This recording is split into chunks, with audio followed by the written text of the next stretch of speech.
खबर में खुशामदीद। मैं हूँ आपका होस्ट सईद काजी और मेरे साथ है मियाँ शाहिद साहब।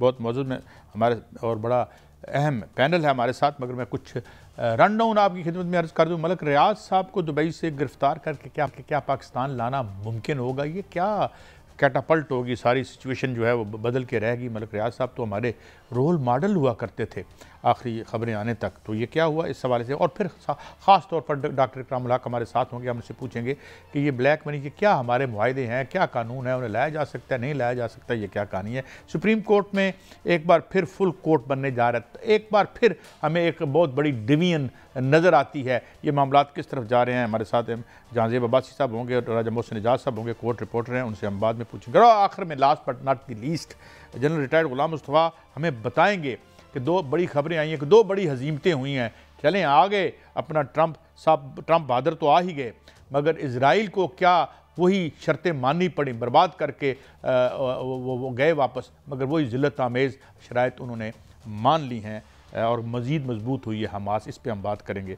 आते हैं जनाब। Thank you very much. Doctor साहब हमारे साथ हैं। डॉक्टर साहब, आपका बहुत बड़ा काम है ब्लैक मनी की जो एक तो नकलो हरकत है उस पर जो कानून साजी होती रही, अब क्या सिलसिला है? अब बताया जा रहा है कि सारा जो बहरिया टाउन है, जो एशिया की सबसे बड़ी हाउसिंग सोसाइटी थी और सबसे बड़े रोल मॉडल थे हमारे, अभी पता चला है कि वो कोई जराइम में करते रहे हैं मुबैना तौर पर। नैब के मुताबिक can we bring him back? हमारा क्या अरेंजमेंट है दुबई के साथ? ज़रा थोड़ा कानूनी तौर पर बताइएगा हमें जनाब डॉक्टर इकराम हक साहब। जी बहुत शुक्रिया कायद साहब। हमारा कोई ऐसा मुआहदा तो उनके साथ नहीं है जिससे कि एक्सट्रेडिशन हो सके, मगर ज़ाहिर है दुनिया में आलमी कवानीन के मुताबिक तो काम हो सकता है। मगर सवाल ये है कि क्या किसी कोर्ट ऑफ लॉ में कोई ऐसा जुर्म प्रूव हुआ है कि नहीं हुआ। अभी तक तो मेरे ख्याल में कोई ऐसा केस भी फाइल नहीं हुआ। रियाज मलिक साहब के बारे में ये ज़रूर है कि उन्होंने ये माना कि जो उन्होंने वहाँ कराची में बहरिया बनाया था उसके अंदर उन्होंने बहुत से लोगों को जो है वो किक बैक्स दिए, तो उन्होंने तो किक बैक्स दिए तो फिर किसी और के हाथ में ब्लैक मनी होगी। नहीं, ये उन्होंने माना था डॉक्टर साहब, आप ये कह रहे हैं कि ही कन्फेस टू इट? जी, वो जब रिपोर्ट सामने आई थी तो फिर उन्होंने चूँकि वो पेमेंट देने का वादा किया था कि जिससे मलीर के लोगों की जिनकी ज़मीनें ली गई थी उनको नुकसान हुआ था। ये बात तो सुप्रीम कोर्ट के फैसले में तय हो गई थी कि ज़मीनें जो थीं वो बहुत नाजायज़ तरीके से और लोगों को बगैर कोई मुनासिब रकम दिए खरीदी गई थी। ज़ाहिर है जिन लोगों ने फैसला किया कि ये ज़मीनें उनको दे दी जाएँ वो भी मुलव्वस थे, मगर उस वक़्त आपको याद होगा कि उसके अंदर एक लिस्ट थी ऐसे फेक अकाउंट्स की जिसके ज़रिए से 10.2 बिलियन का किकबैक ज़ाहिर होता था। यानी ये वो रकम थी जो बहरिया के अकाउंट से निकल कर उन अकाउंट्स में गई थी। उस पे जेआईटी बनी, उन्होंने रिपोर्ट दी, मगर फिर उसको नैब को रोक दिया गया कि इसके लिए आप अलहदा केस ना चलाएँ, क्योंकि वो जो फैसला हुआ था वो जो 430 बिलियन रुपया वापस करने का था वो एक तरह से सेटलमेंट थी। अब गिल्ट के लिए ज़रूरी नहीं होता कि आप उसको कोई इन ब्लैक एंड व्हाइट माने, या कोर्ट आपको उसके जब आप मान जाते हैं कि जी मैं वो हर्जाना भरने को तैयार हूँ, तो आपको पता है कि फाइनेंशियल क्राइम में अल्टीमेटली चीज़ तो रिकवरी होती है, तो वो रिकवरी खुद देने को तैयार थे। और उसी डॉक्टर साहब, जो नैब की प्रेस रिलीज आई है उसमें ये लिखा गया है कि तख्त पड़ी, रावलपिंडी, कराची, पिशावर, जामशोर और मरी की ज़मीनों के नाजायज़ कब्जे किए गए और गैर कानूनी इक़दाम के जो नाकाबिल तरदीद सबूत नैब के पास मौजूद हैं। तो क्या आप समझते हैं कि इस हवाले से मलक रियाज जो हैं उनके खिलाफ कार्रवाई हो सकती है, और वे इस वक्त दुबई में हैं, क्या उनको वहाँ से गिरफ्तार करके लाया जा सकता है? जी, मैं अर्ज़ कर रहा था कि ये तो तभी मुमकिन होगा ना जब सिर्फ प्रेस रिलीज से तो ये वहाँ पे नहीं भेजी जा सकती दरख्वास्त कि आप वापस आ जाएँ और या वो उनको वापस कर दें। वो पूछेंगे कि किसी कानून के तहत किसी अदालत ने कोई वारंट जारी किए हैं, कहाँ मुकदमा दर्ज हुआ है, ये तो पूरी दुनिया का ही कानून यही कहता है ना। तो प्रेस रिलीज से के ज़रिए तो सिर्फ आप लोगों को मुतमईन कर सकते हैं कि जी चूँकि बहुत ज़्यादा प्रेशर आ रहा है कि पिछले केस में आपने जिनको सज़ा दी वो तो एंड बेनिफिशरी थे, तो फिर आदमी की अपने मामलात क्या थे, तो उसको काउंटर करने के लिए अब नैब ने ये काम शुरू किया है। अगर वाक़ई वो उस ज़माने से, वैसे मैं ये नहीं कह रहा कि वो ज़मीनें जायज़ तरीके से हासिल करते थे, मगर फिर तो ये काम उस वक़्त करना चाहिए था ना जब वो ज़मीनें हासिल कर रहे थे और ये मामला जो आखिरी दफ़ा मैं अर्ज़ कर रहा था कि ये कराची बहरिया एक ऐसा केस है जिसमें कि सुप्रीम कोर्ट तक मामला गया और उन्होंने भी किसी ट्रायल कोर्ट के पास नहीं भेजा, उनको किसी क्राइम में सज़ा नहीं दी, बल्कि सिर्फ ये कह दिया गया कि आप इतने सालों में इतना रुपया दे दीजिए तो बस समझिए जब सब चीज़ें ख़त्म हुई। इसको आप किसी अदालती तारीख में यही कह सकते हैं कि जो एक पार्टी है वो तैयार हो गई वो हर्जाना देने के लिए, जिसका तयन कोर्ट ने किसी सूरत में किया, तो अभी उस वक्त भी नहीं सोचा गया कि इनके लेकिन सर एक और पॉइंट भी है, नैब कहती है कि जो मलक रियाज जो हैं वो मफरूर हैं इस वक्त, और वो मफरूर होकर दुबई में मुकीम है और वहां पर उन्होंने एक इन्वेस्टमेंट कर रखी है और उन्होंने कहा है कि पाकिस्तानी वहां पर इन्वेस्टमेंट ना करें, अगर कोई इन्वेस्टमेंट करेगा तो वो मनी लॉन्ड्रिंग तस्वर की जाएगी। तो क्या इस तरह वहां कोई अगर उस इन्वेस्टमेंट करता है कोई भी पाकिस्तानी, तो वो मनी लॉन्ड्रिंग होगी उनके कानून के मुताबिक या पाकिस्तानी कानून के मुताबिक? नहीं, उसका दारोमदार तो इस बात पे है कि मनी लॉन्ड्रिंग तो बहुत टेक्निकल टर्म है, उसमें तो लेयरिंग की जाती है, फिर आखिर में उसको इंटीग्रेट किया जाता है। वो तो मेरे ख्याल में ऐसे अल्फाज का इस्तेमाल बगैर सोचे समझे, बगैर उसकी कानूनी सहीयत को समझे बगैर में अगर कोई यहाँ से बंदा अपने लेजिटिमेट अकाउंट से एक लेजिटिमेट तरीके से किसी जगह इन्वेस्टमेंट करे तो वो मनी लॉन्ड्रिंग तो नहीं होती। मैं अर्ज कर रहा था कि नैब जब बहुत से ऐसे काम करती है कि बाद में इनको पहले भी बहुत ज़्यादा वार्निंग्स इशू हुई है, फिर एक दफ़ा ऐसा उन्होंने शुरू किया है जो ज़्यादा कंपेन की शक्ल रखता है बजाय के एक्शन के। वो पिछले कई केसों में मफरूर होंगे, उसकी तो जाहिर है केस पास कोई वो होगी तफसील, मगर यूएई की गवर्नमेंट को कन्विंस करने के लिए बहुत ज़रूरी है कि एक तो हम साबित करें कि वो किसी कोर्ट में उनको बुलाया गया है, उसके वारंट उनके पास होंगे, तो वो फिर जाहिर है कि दुनिया के कानून के मुताबिक। लेकिन सर क्या दुबई के साथ हमारे कोई इस तरह के ताल्लुकात या कवानीन कोई कहते हैं या मुआहदा है कि वहां पर अगर उनकी इन्वेस्टमेंट है तो वो इस पैसे से है जो कि काला धन है नैब के मुताबिक, तो क्या वो काला धन वहां पर जो है उसको ख़त्म करने के लिए या जो यूएई की हुकूमत से रिक्वेस्ट कर सकती है पाकिस्तानी हुकूमत, जो कि नैब कह रही है कि कार्रवाई करेंगे वहां जाके और उनकी इन्वेस्टमेंट जो है वहां पर ब्लॉक करेंगे, क्या ऐसा हो सकता है? जी देखिए, उसका दारोमदार इसी बात पे आप जो इस वक्त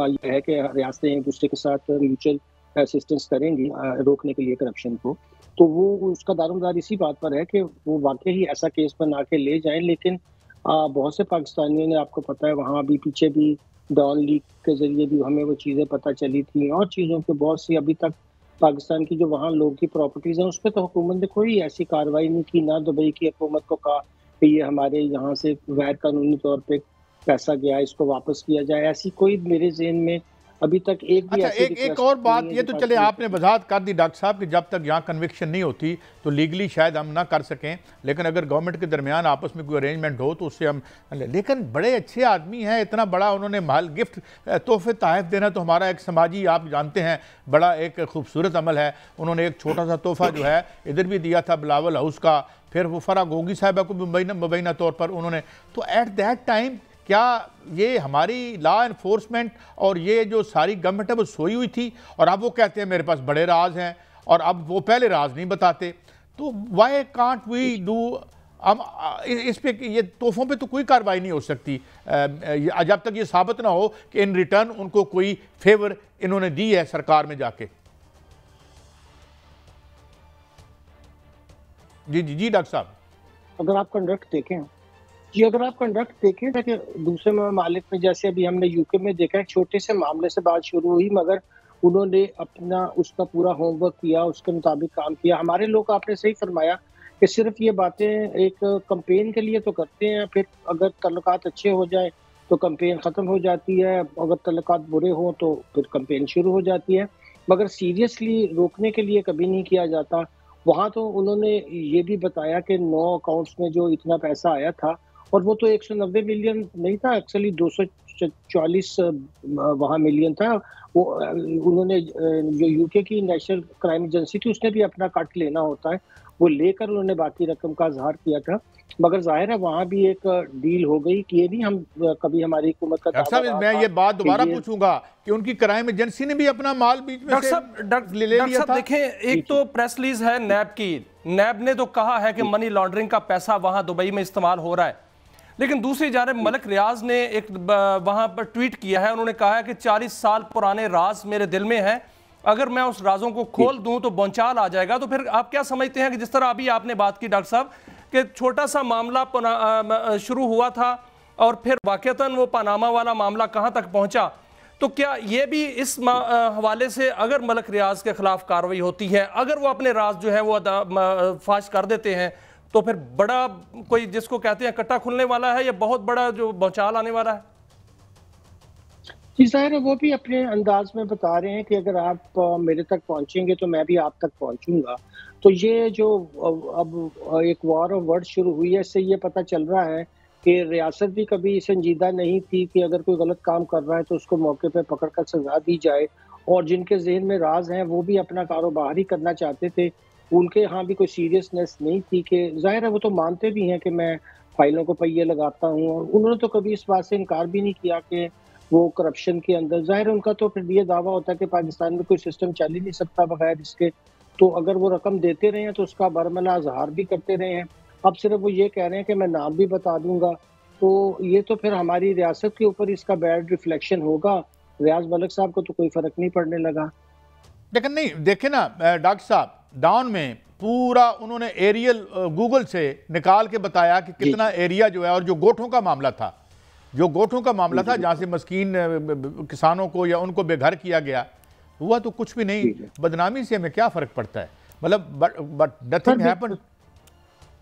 जी बिल्कुल सही फरमाया आपने। ये बहुत बड़ा जो है अफसोस का मुकाम है कि हमारे जो लोगों के साथ ज्यादती हुई, अभी तक तो उन तक पैसे भी नहीं पहुंचे हैं, और ये जो रकम आई थी सुप्रीम कोर्ट में, ये दरअसल ना हुकूमत की थी, ये उन गरीब लोगों की थी जिनको कंपनसेशन पे होनी चाहिए थी। मगर सिर्फ अखबारों में टीवी टॉक शोज में ही बात रह जाएगी, कोई भी जाकर उन गरीब लोगों से इंटरव्यू नहीं करेगा कि आपसे साथ क्या ज्यादती हुई थी, क्या आपको कोई कंपनसेशन मिली भी है या नहीं मिली है। तो आपका बिल्कुल सही फरमाना है कि ये जब एलीट्स आपस में लड़ती हैं, जब अमीर लोग आपस में लड़ते हैं, ताकतवर आपस में लोग लड़ते हैं, तो पता चलता है कि सिस्टम जो है वो कैपिटलिज्म का ऐसा ही है कि आखिर में पता चलता है कि ये सब झूठ पे, फ्रॉड पे मबनी है, और इसमें लोग आपस में दस्तों गिरेबान होते हैं, मगर गरीब लोगों को कोई पूछता भी नहीं है। ये अब इनकी अपनी अच्छी बात है कि करप्शन जो है उसको उसका रास्ता रोकना चाहिए और करप्ट का एहतसाब होना चाहिए। अगर 40 साल बाद भी ऐसा हो रहा है और नैब ने अभी जो है वो इस पर तहकीकात शुरू कर दी हैं, और इस पर जो है मलिक रियाज जो है वो अगर उनको पाकिस्तान में लाया जाता है और गिरफ्तार करके लाया जाता है और वाकईतन उनका हिसाब हो जाता है, क्योंकि अमेरिका में उनका पर पाबंदी है, बरतानिया में उनका वीज़ा बंद है, तो फिर एक यूएई रह जाता है, तो वहाँ पर अगर पाकिस्तान का पैसा लूट के क्या है वहाँ पर, तो उनको वापस ला के यहाँ पर हिसाब तो हो सकता है, कि शुरुआत तो हो सकती है ना। जी बिल्कुल, मैं आपसे 100% एग्री करता हूँ मियां साहब के आज ही शुरू हो जाए बात और सीरियसली हो जाए तो ये भी एक बड़ी अच्छी बिगिनिंग होगी, और हम तो चाहेंगे बल्कि पूरी मदद करेंगे जहाँ जहाँ भी हमारी एक्सपर्टीज है। अगर वाकई पाकिस्तान में ऐसा अमल शुरू हो जाए तो इससे अच्छी क्या बात होगी। जैसे बात कर रहा था कि अगर एक जगह फैसला हो भी गया और उन्होंने मान भी लिया कि मैंने गलत काम किया था और अब मैं कंपनसेशन अदा करने को तैयार हूँ उन गरीब लोगों को, तो मेरा बस यही सवाल था कि फिर सुप्रीम कोर्ट को ये भी तो उसके बाद देखना चाहिए था कि उस पर इम्प्लीमेंटेशन ऑर्डर पे हुई है कि नहीं हुई।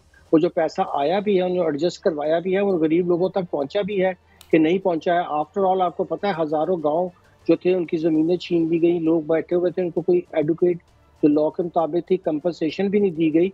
हम बिल्कुल अप्रिशिएट करते हैं, और एक तो आपका बहुत शुक्रिया, आप अपने कीमती वक्त में से हमें गाइड करते हैं, और ये बिल्कुल मियां शाहिद साहब ने फरमाया, बहुत शुक्रिया डॉक्टर साहब आपका कि जाहिर है अगर ये आज आगाज़ हो जाए तो बहुत अच्छी बात है, ये इसको हम अप्रिशिएट करेंगे। अगर वो बेगुनाह हैं तो बिल्कुल कानून उनके साथ जो है वो ना कोई रू रायत करे, ना फेवर करे, ना नाइंसाफ़ी करे। मगर सवाल ये है कि वो जाहिर है कुछ छोटे मोटे आदमी तो हैं नहीं, महल भी तोहफ़ों में देते हैं। और बुफरा गोगी साहब को भी सुना, उन्होंने मुबैना तौर पे ये कहा गया, मैं इस पे यानी कहीं मेरी गिरफ्त ना हो जाए, तो इस तरह के लोगों का एहतसाब अगर वतन अजीज़ में हो जाए तो फिर सुनहरे दिन आने में ज़्यादा देर नहीं लगेगी। मगर देखते हैं, एक ब्रेक के बाद हाज़िर होते हैं, और सुप्रीम कोर्ट में फुल कोर्ट बनने जा रही है, और ये फिर एक दफ़ा जो हमें डिवीजन सुप्रीम कोर्ट में नज़र आ रही है, ये क्या मामला है, इस पर रोशनी डालने की कोशिश करेंगे ब्रेक के बाद।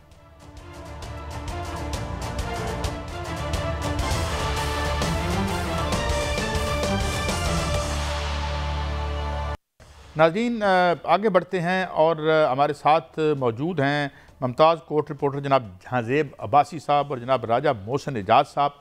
आज बात करेंगे सुप्रीम कोर्ट में क्या फिर मामलात एक फुल बेंच बनने की तरफ जा रहे हैं। आज फिर लगता है कि ये जो एक मैं इसे क्या कहूँ, बड़ा केयरफुली बात करनी पड़ती है कि एक टग ऑफ वार ही कह लें या डिवीजन कह लें या सोच का यानी फ़र्क देख लें। जहांज़ेब अब्बासी साहब, आपसे आगाज़ करता हूँ, ये मामलात किस समत में जा रहे हैं? क्या फुल कोर्ट बनाने पड़ेगी? आज क्या मिजाज था यानी बेंच का और मंसूर अली शाह साहब के, किस तरह से आप प्रिडिक्ट करते हैं कि मामलात कैसे प्ले आउट करते नजर आते हैं आपको जहांज़ेब साहब? बहुत शुक्रिया। आपने तो मोहतात अल्फाज में कहा कि डिवीजन पे बात करें या ना करें, लेकिन बतौर कोर्ट रिपोर्टर मेरी तो ये राय है बिल्कुल वाज़ेह तौर के ऊपर डिवीजन है और उसकी वजह बिल्कुल सामने नज़र आ रही है। 26वीं आईनी तरमीम के मामले के ऊपर चीफ जस्टिस याहिया अफरीदी साहब बने, justice Mansoor Ali Shah chief justice of Pakistan नहीं बन सके। आईनी बेंचेस का तश्कील का मामला आया, उसमें भी जस्टिस मंसूर अली शाह उसमें हिस्सा नहीं ले सके। अहम बात यह है कि फुल कोर्ट की तश्कील का मामला क्या जहाँ तक ताल्लुक है तो इसके ऊपर जस्टिस मंसूर अली शाह साहब अपने खतूत में भी 26वीं आईनी तरमीम के मामले को लेकर फुल कोर्ट की तश्कील के ऊपर बात कर चुके हैं। लेकिन जो असल सवाल है इस केस में वो ये है कि जो तौहीन अदालत की प्रोसीडिंग इस वक्त सुप्रीम कोर्ट का 2 रुकनी आईनी बेंच चला रहा है, क्या उसके पास ये इख्तियार समात है? ये वो सवाल है जिसके ऊपर आज फेडरल गवर्नमेंट ने भी एतराज़ किया है। क्रिमिनल ओरिजिनल जुरिसडिक्शन है जिसमें कॉन्टेम्प्ट ऑफ कोर्ट की प्रोसीडिंग को आगे बढ़ाया जा रहा है।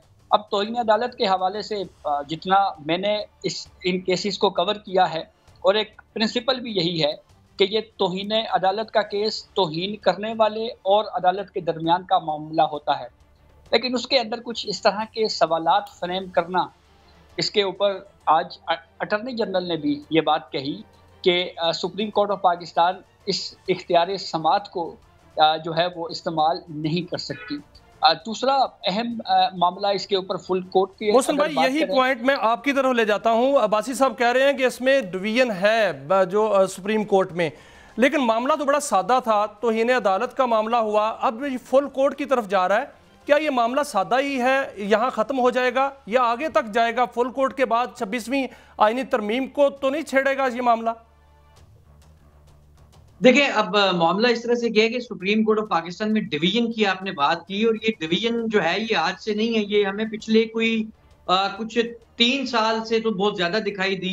पोस्ट जब फॉर्मर चीफ जस्टिस काजी फयाज ईसा के खिलाफ एक रेफरेंस सुप्रीम कोर्ट में आया था और उसके बाद ये डिवीजन का सिलसिला शुरू हो गया था, और वो डिवीजन हर गुजरते दिन के साथ जो है वो ज्यादा होती गई, गहरी होती गई। हमारी कुछ दिन पहले चीफ जस्टिस ऑफ पाकिस्तान से एक मुलाकात हुई थी जिसमें अब्बासी साहब मौजूद थे, और उसमें ये खुले अल्फाज में ये सवाल किया गया था डिवीजन के हवाले से और जजेस के दरमियान, जो थोड़े से आपको पता है कि मामलात अक्सर औकात खबरों की जीनत भी बनते रहते हैं, और ये कोई कोर्ट रिपोर्टर्स की बनाई गई कहानियां नहीं होती, बल्कि जजेस अपने रिमार्क्स में, जजेस अपने इख्तलाफी और एडिशनल नोट्स में और इसके साथ साथ खतूत में, स्पेशली अब खतूत का एक बड़ा कल्चर है सुप्रीम कोर्ट ऑफ पाकिस्तान में, ये कल्चर जस्टिस काजी फयाज ईसा लेकर आए थे, और अब तो बहुत ज्यादा खतूत का ये कल्चर जो है वो हमें सुप्रीम कोर्ट में नजर आते हैं। तो डिवीजन बहुत ज्यादा है। जहां तक आपने सवाल किया कि फुल कोर्ट जो है वो बन सकती है या नहीं बन सकती, देखिए इस वक्त जो कानून है ना, वो आपको 26वीं तरमीम पसंद है या नहीं है पसंद, इस वक्त जो है वो आपका आइन का हिस्सा है। इसी तरह बाकी जो प्रैक्टिस है, लेकिन मोहसिन भाई ये मामला जाएगा कहां पे? क्या ये मामला 26वीं आईनी तरमीम तक जाएगा या ये मामला हुकूमत की तरफ जाएगा? ये जो डिवीजन है या नजर आ रही है वो किस तरफ जाएगी? ये मामला रुकेगा या ये कोई बड़े गैर मामूली इकदाम तक जा सकता है? देखिए, ये मामला रुकता नजर नहीं आ रहा, क्योंकि ओवरऑल जो आपके पॉलिटिकल इस वक्त आप सीन्स पे अगर आप बात करें, जो डिवीजन आपको जिस तरीके की पोलराइजेशन वहां पर नजर आती है, एग्जैक्टली उस तरह की है, उससे कई गुना ज्यादा जो है ये अदालती महाज पर भी नजर आती है। ये बेंच जिसको हेड कर रहे हैं जस्टिस मंसूर अली शाह, अगर आप देखेंगे ये सारा, देखिए आपको किसी भी मसले की उस तक पहुंचने के लिए आपको देखना है कि ये सारा मामला शुरू कहां से हुआ था।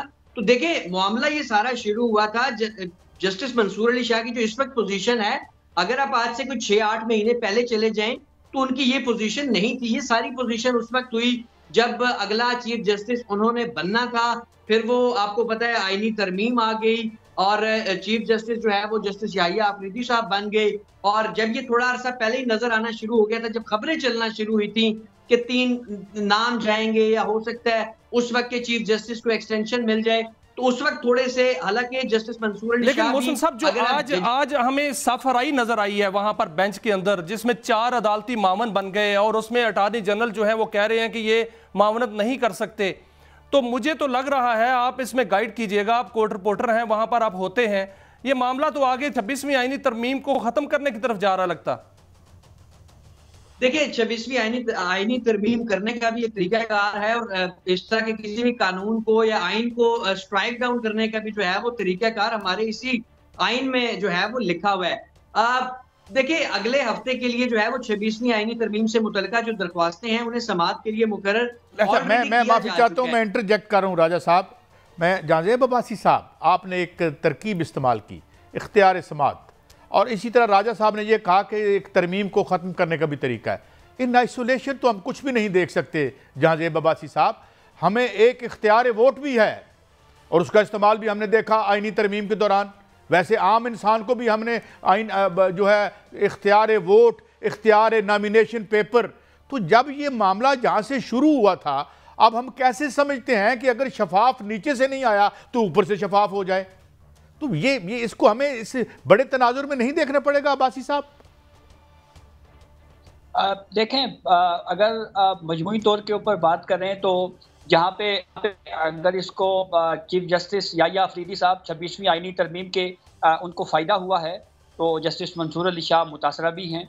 इस पहलू को भी हम नज़रअंदाज नहीं कर सकते। फिर इसी तरीके से जस्टिस मंसूर अली शाह साहब के 26वीं आईनी तरमीम के मामले के ऊपर लिखे गए खतूत, जिसमें उन्होंने 26वीं तरमीम को खुलकर क्रिटिसाइज़ किया, वो भी हमारे सामने हक़ाइक़ का हिस्सा हैं। जहाँ तक बात यह है कि आईनी तरमीम के लिए प्रोसेस क्या एडॉप्ट किया गया, तो एक असूल जो हमने अदालतों में देखा है कि पार्लियामेंट को मैलाफाइडी एट्रीब्यूशन नहीं दी जा सकती, यानी पार्लियामेंट का कोई इकदाम बदनीति पर मुश्तमिल है। अदालतों ने आज तक इसके ऊपर इसकी हौसला अफजाई नहीं की, हौसला शिकनी की है। जहाँ तक एक ये बात है कि क्या आईनी तरमीम को देखा जा सकता है या नहीं, तो 21वीं आईनी तरमीम जो नवाज शरीफ साहब के दौर में फौजी अदालतों के क़याम से मुतल्लिक की गई थी, उसमें सुप्रीम कोर्ट ने ये होल्ड किया है, जो 8 जजेस का अक्सरियती फैसला था कि हमारे पास जुडिशल रिव्यू है, हम आईनी तरमीम का जायज़ा ले सकते हैं। उस वक्त भी कुछ जजेस की ये राय थी कि सुप्रीम कोर्ट को तो आईनी तरमीम का देखने का भी इख्तियार नहीं है।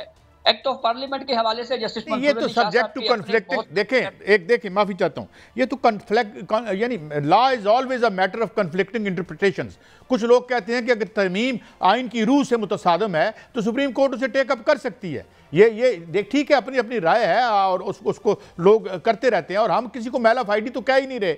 हम तो ये कह रहे हैं कि बात ये है कि अभी काजी फाजी साहब का आपने लिया, वो सारी प्रोसीडिंग्स आपने देखी, आपने वो देखा जो बल्ले का मामला था। आज खुद फाजी साहब ने सुना है, मुबैना तौर पर एतराफ़ किया है कि उनका फैसला गलत था, बल्कि उन्होंने खुद कोर्ट में बैठ के ये कहा था कि मेरा को फैसले को तो इंटरप्रेट ही गलत किया गया। तो ये सारी चीज़ें हम कैसे एज ए रिपोर्टर राजा मोहसिन साहब हम इग्नोर कर सकते हैं?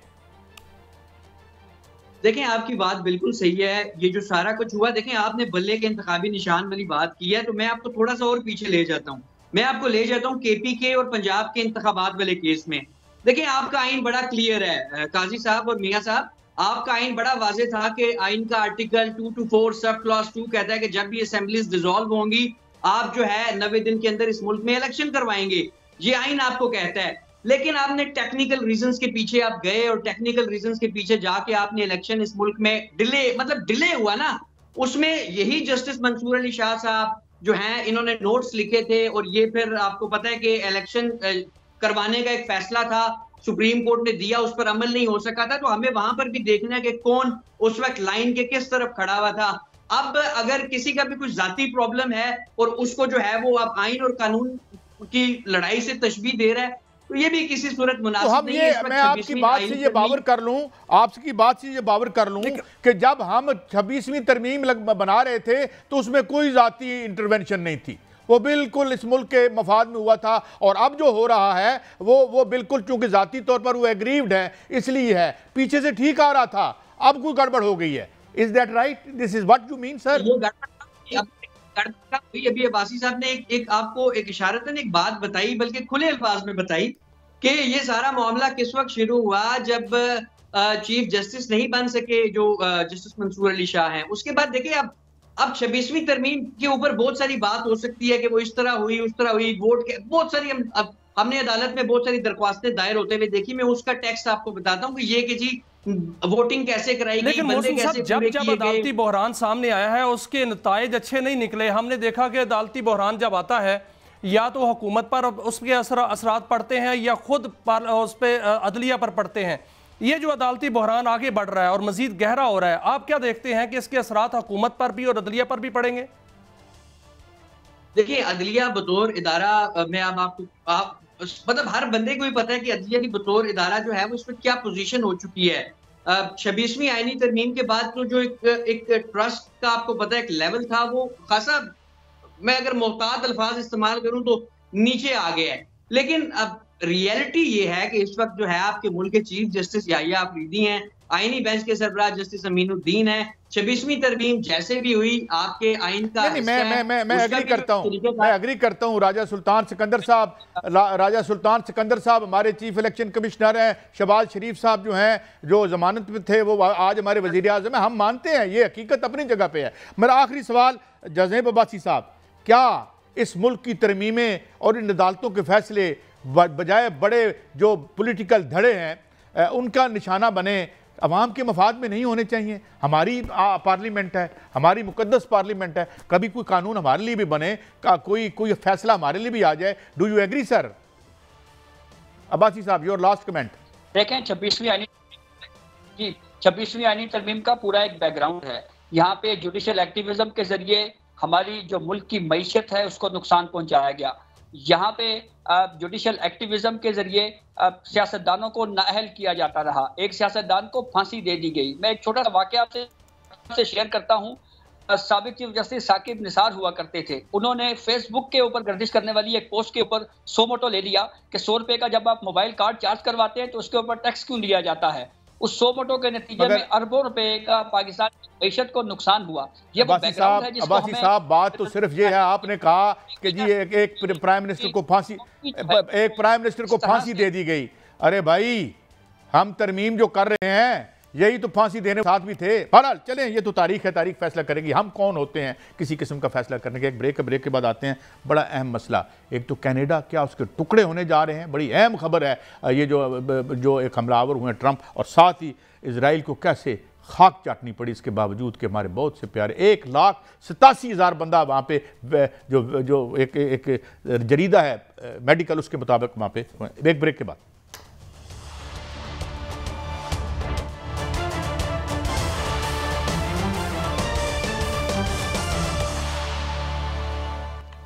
Welcome back. नाज़रीन, हमें ज्वाइन किया है किसी तारफ़ के मुताज नहीं, मुमताज़ दफ़ाई तजिया नगार जनाब जनरल रिटायर्ड गुलाम मुस्तफ़ा साहब। बहुत शुक्रिया जनरल साहब, आपने हमें वक्त दिया। जनरल साहब, मैं एक कोटेशन आज देखी, मैं शायद गलत पढ़ जाऊँ, मफ़हूम बताता हूँ। हेनरी किसिंजर ने कहा था कि the war that fails to achieve its aim is a war that is lost. अब ये जो हुआ और ये जो ट्रूस हुआ है जो कि बिल्कुल गन पॉइंट पर बड़ी बेइज्जती करके कतर में करवाया है अपने अनवाय को भेज के, वो भी एक प्रॉपर्टी टाइकून है, दोस्त हैं जो इनके ट्रंप साहब के, तो वो तमाम बातें जो उन्होंने पहले हमास ने कही थी वो मान ली। वो रफ़ा और गज़ा का रास्ता भी खोल दिया और 1600। तो कैसे देखते हैं, ये हजीमत नहीं है कि इतनी बड़ी माइट, पूरा अमेरिका, पूरा यूरोप जो है एक बिल्कुल रैग टैग आर्मी और बेकस इंसान जो है उन्होंने उसको पसपा कर दिया। Although they paid a heavy price. Do you look at it the same way as I am looking at it sir? देखिए काई साहब, ये तो बड़ा वाज़ेह है कि अज़्म और हौसले के सामने कोई हथियार, कोई फौज कामयाब नहीं हो सकती। जब कोई कौम फैसला कर लेती है अपने आप सब कुछ कुर्बान करने का, अब देखा कि गजा में किस तरीके से फलस्तीनी मुजाहिदीन ने अपनी जानों का नजराना पेश किया है, बच्चों ने, बड़ों ने, उन्होंने सब कुछ नुकसान बर्दाश्त कर लिया, लेकिन वो अपनों से पीछे नहीं हटे, बावजूद इसके कि उनके इर्द गिर्द बहुत ज़्यादा नुकसान बड़ा हो गया। जिससे लेबनान में, इजराइल, सीरिया में। मसला ये है कि ये जो ट्रूस है ये चलेगा नहीं चलेगा, कहाँ तक जाएगा ये? क्या ये ट्रम्प साहब सिर्फ अपने आप को ये बताना चाहते थे कि वो despite not being the president at that point in time, उसके बावजूद वो ये माहिदा कराने में कामयाब हो गए हैं? इसका मतलब ये है कि ट्रम्प साहब is now being is riding, जो मनी है ना, जो पैसा, उसको सारा सपोर्ट ट्रम्प साहब के पास है, जिसकी वजह से ट्रम्प साहब को ये कामयाबी समझते हैं कि उनको मिली है ये। लेकिन ज्यादा देर ठहरेगा नहीं का सब, इसलिए नहीं ठहरेगा कि जब थोड़े दिनों के बाद बाकी हालात खुलेंगे, क्योंकि इजराइल को जो इतनी खुली छुट्टी दी थी, इतने ज्यादा जो कामयाबियां दिलवाई थी, वो ट्रम्प साहब के दौर में ही थी, चाहे वो डील ऑफ द सेंचुरी हो, चाहे वो इब्राहिम अकॉर्ड्स हो। लेकिन सर नजर तो कुछ और आ रहा है, क्योंकि जो मुआहिदा हुआ है उसके बाद ऐसा लग रहा है जैसे इजरायली जो हुकूमत है या इंतजामिया है वो ताश के पत्तों की तरह बिखर रही है। इस्तीफे आ रहे हैं, वज़रा के भी इस्तीफे आ रहे हैं, आर्मी चीफ ने इस्तीफा दे दिया, सदर्न कमांडर ने इस्तीफा दे दिया। तो क्या ये नहीं नजर आता कि जो वो घमंड और वो गरूर जो कि एक नहत्ते गजा को तबाह किया था, ये जंग हार चुका है? देखिए, जंग तो उन्होंने उस दिन हार ली थी जिस दिन उनके जो पहली लाइन ब्रीच हुई थी। उसके बाद से तो क्योंकि उनका ख्याल ये था कि कोई ताकत जो है इस वक्त कम से कम उनके इर्द गिर्द जो खत्ते में, वो ये काम नहीं कर सकती। जब फलस्तीनियों ने ये अचीव कर लिया था तो उसके बाद से तो वो रिट्रीट पर थे। नुकसान किया उन्होंने बहुत ज़्यादा फलस्तीनियों का, और जितने ज़्यादा उनको नुकसान हो रहा था फलस्तीनियों का, उसका मतलब यही था कि अब इजराइल को तकलीफ बहुत बढ़ रही है ये। तो अभी वो फॉर द टाइम बीइंग आपको ये लग रहा है यूँ, और मेरा ये ख्याल ये भी है कि शायद ट्रम्प साहब और नेतन्याहू के दरमियान कोई ताल्लुकात इतने अच्छे नहीं हैं, और नेतन्याहू को इजरायली भी ज़्यादा भी पसंद नहीं कर रहे, उसको हटाना चाहते हैं।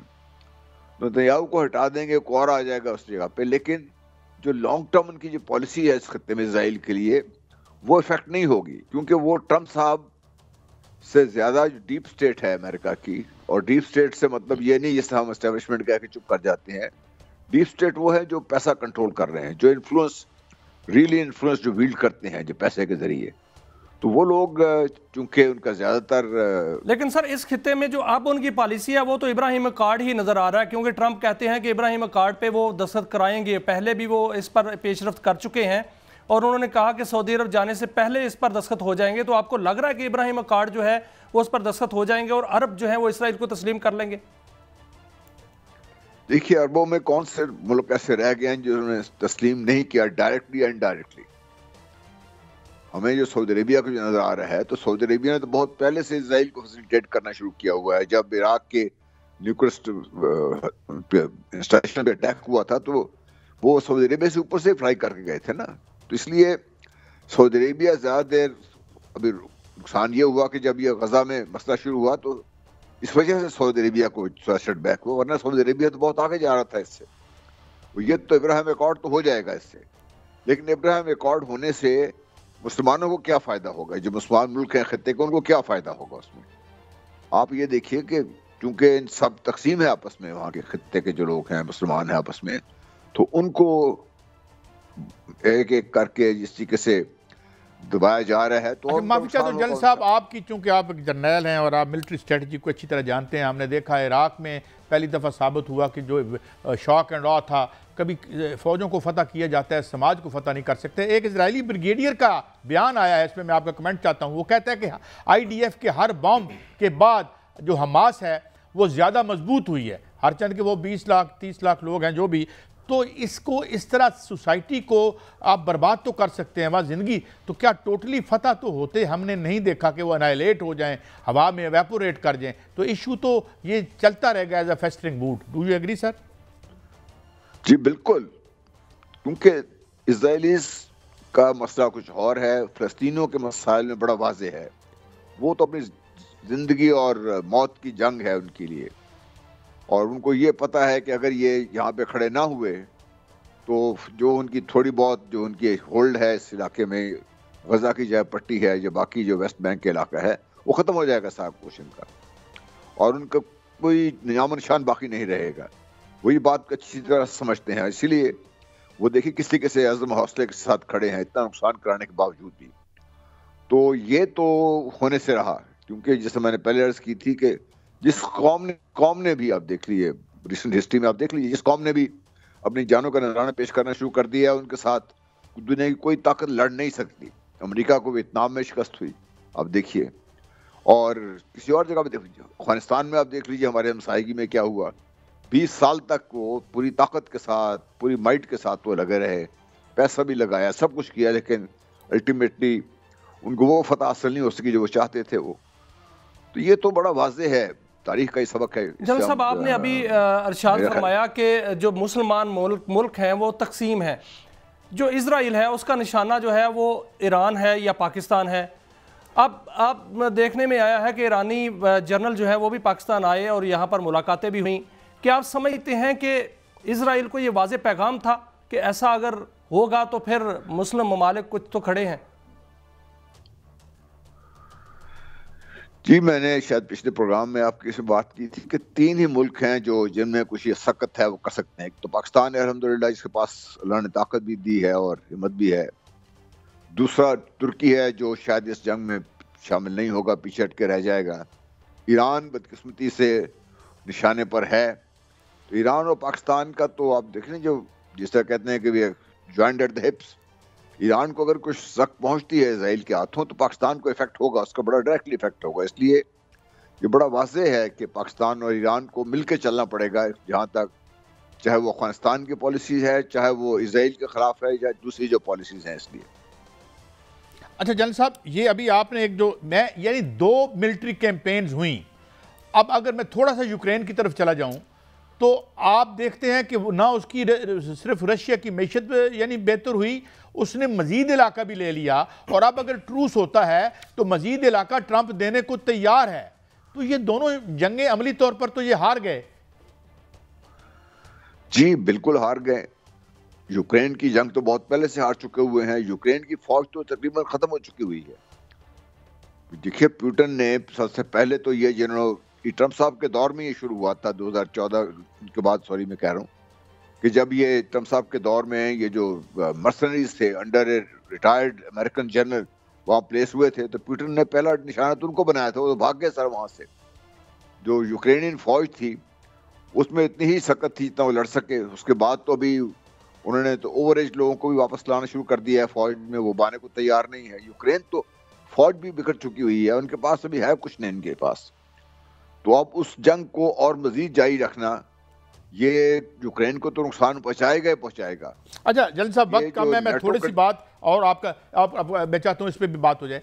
कनाडा पे मैंने आज देखा और बड़ा चशमकुशा आर्टिकल था। उनकी बहुत सी स्टेट्स बराह रास्त अमेरिका के साथ तिजारत करती हैं, और उनके जो प्रीमियर हैं या गवर्नर जिसे कह लें आप सूबों के, वो खुद बराह रास्त उनसे बात कर रहे हैं ट्रंप साहब से, और एक सिचुएशन किस तरफ जाती है। मगर अब उसकी बल्कनाइजेशन की बात हो रही है। तो क्या ट्रंप जो है वो अपने अंदर के बुरान को एक्सपोर्ट करने के लिए ये जुआ खेल जाएगा?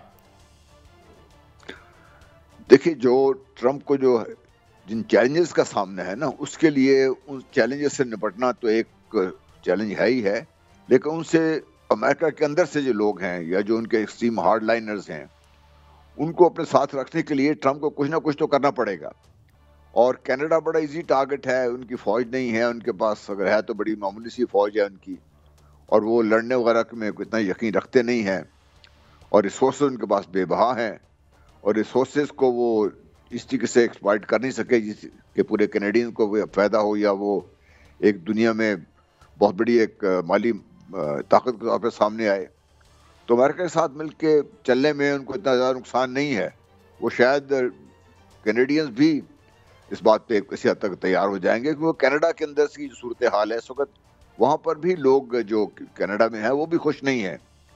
जो पाकिस्तानी भी गए हुए हैं माइग्रेट करके वहाँ पर, और से जो भी हैं वहाँ पे, जो खबरें वहाँ से आ रही वो खुश नहीं है वहाँ पे जो कनाडा के हालात हैं इस वक्त।